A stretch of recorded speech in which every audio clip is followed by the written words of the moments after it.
प्रयागराज बेटों से मिलने के लिए शाइस्ता के हटवा आने की सुगबुगाहट पर पहुंची फोर्स। काफी देर तक चली खोजबीन।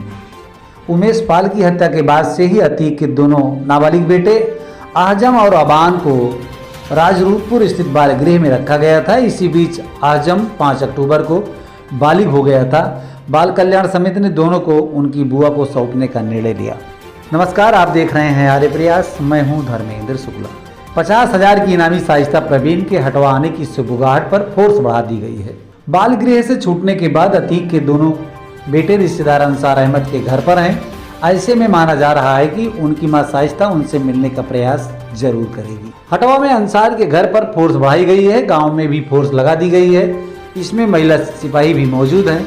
इसके अलावा थाने और कंट्रोल रूम की गाड़ियां भी दिन में गाँव के कई चक्कर लगा रही हैं। उमेश पाल की हत्या के बाद से ही अतीक के दोनों नाबालिग बेटे आजम और आबान को राजरूपपुर स्थित बाल गृह में रखा गया था।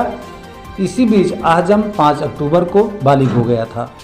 बाल कल्याण समिति ने दोनों को उनकी बुआ को सौंपने का निर्णय लिया। 9 अक्टूबर को दोनों को बुआ परवीन कुरैशी को सौंप दिया गया।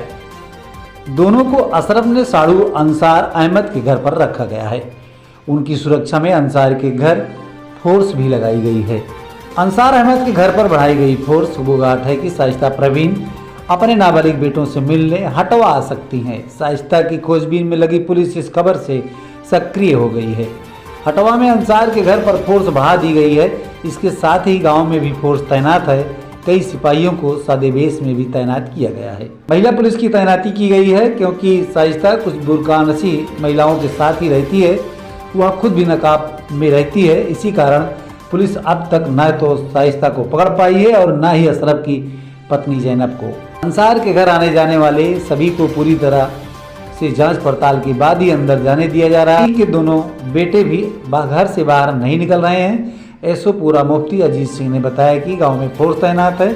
अतीक के बेटों से मिलने जुलने वालों पर कड़ी नजर रखी जा रही है। प्रयागराज से ब्यूरो रिपोर्ट।